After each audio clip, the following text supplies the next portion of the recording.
ɗau harama, maza maza mai sauri kana miyo azama. San jirgi shi ke tashi a sama, mai san samuwa baya gandan nema.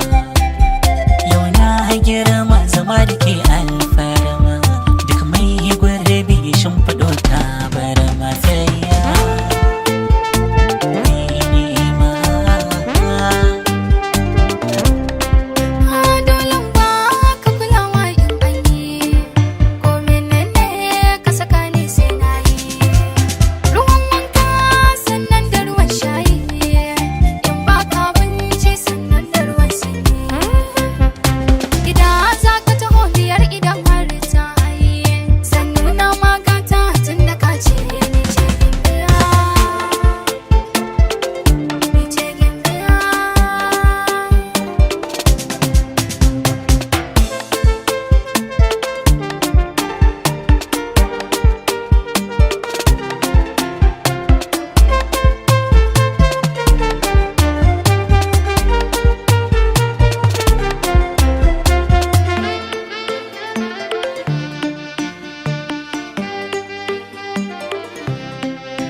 Akwai annabi da Allah, mu yo alwala sallah, mu roƙe shi jalla ya kawo duk jalala.